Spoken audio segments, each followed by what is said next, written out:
Sir ஏதாவது சொல்லணுமா sir? இப்போது நான் சொன்ன முதல் விஷயம் அதுக்கு சகோதரர் பதில் சொல்ல.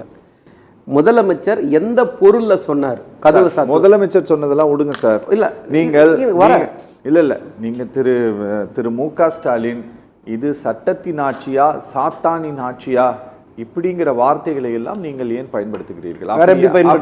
பார்த்துட்டீங்க. மக்களால் தேர்ந்தெடுக்கப்பட்ட ஒரு எம்எல்ஏவை தேவையில்லாம 7 வருஷத்துக்குள்ள அந்த தண்டனை நிரூபிக்கப்பட்டால் கூட 7 வருஷத்துக்குள்ள இருக்கிறதுக்கு கைது பண்ணலான்னு எங்க உச்சநீதிமன்றம் சொல்லியிருக்கு.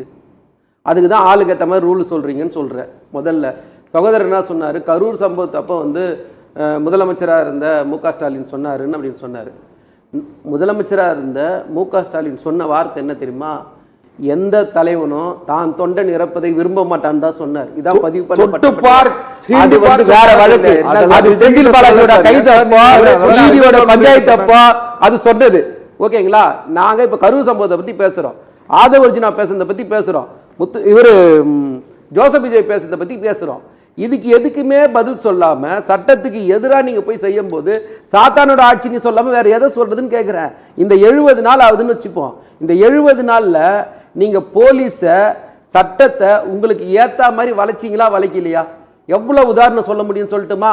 நீங்க ஆர்ஜே சரண் சொல்லி ஒரு வழக்கில் போய் கோர்ட்ல கேட்கும்போது இதுக்கு எதுக்குங்க இந்த 41 கொடுக்காம நீங்க கைது பண்ணி வந்து கேட்டாங்களா இல்லையா? கோர்ட்டு ஒன்று கேட்டுது வர சரண் ஜெயராமன் ரெண்டாவது இன்னொரு வழக்கில் கோர்ட் என்ன கேட்குது, இது நீ இந்த வழக்கு தானே போடணும், டெஃபர்மேஷன் கேஸ் தானே போடணும், இதுல எதுக்கு நீங்க பொது அமைதிக்கு குந்தகலிக்கிற வகை செக்ஷன் போடுறீங்கன்னு கேட்டு கோர்ட்டு கேட்டுச்சா இல்லையா? இன்னொரு வழக்குல ரமேஷோட அந்த இந்து அறநிலை சம்பந்தப்பட்ட வழக்கு வரும்போது அப்போ நீங்க முழுக்க அரசியலமைப்பு சட்டத்தையே தப்பா தானே பயன்படுத்தி இருக்கீங்கன்னு சொல்ற. கோர்ட் உங்களை கண்டிக்குது. எதுக்கு எந்த வழக்குக்கு எந்த செக்ஷன் போடணும் கூட உங்களுக்கு தெரியல. அப்போ நீங்க ஜெயலலிதாவோட 1991 to 96 ஜெயலலிதா ஆட்சியோட மோசமான ஆட்சியா இருக்கு இது. அப்போ அன்னைக்கு இருந்த காட்டு தர்பார் ஆட்சி தானே இன்னைக்கு நடக்குதுன்னு சொல்றேன். அன்னைக்கு யாரு எது கேட்டாலும் கைது, எதிர்த்து பேசவே முடியாது அந்த அம்மா பண்றது அந்த காலகட்டங்கள்ல.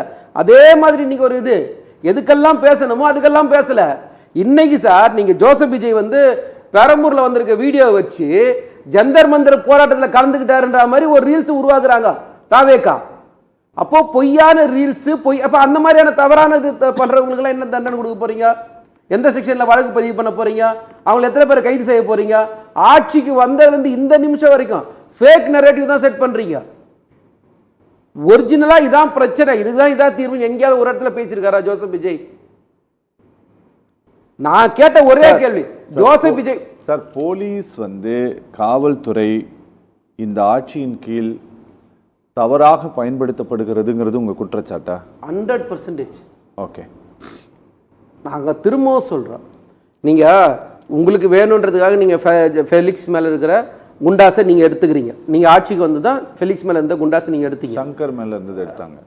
குண்டா ஃபெலிக்ஸ் சவுக் சங்கர் ஃபெலிக்ஸ் 2 பேருமே இன்னைக்கு அவங்களுடைய வேண்டப்பட்டவங்களா தான் இன்னைக்கு இருக்கிறாங்க அப்படின்னு வச்சுக்கங்களேன். ஆனா அதே எதிரில இருந்து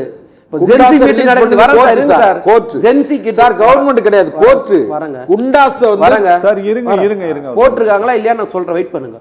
இப்ப ஜென்சி மீட்ல ஒரு மாற்றுத்திறனாளி பையன் அரெஸ்ட் பண்ணீங்க, கோர்ட் அதை கண்டிச்சா இல்லையா? அதுலயா பெயில் கோர்ட்டே கொடுத்துச்சா இல்லையா? எங்க இந்த அவசியம் கேட்டுச்சா இல்லையா கோர்ட்டு? இதை நம்ம பார்த்தோமா இல்லையா? Sir jail is exemption sir.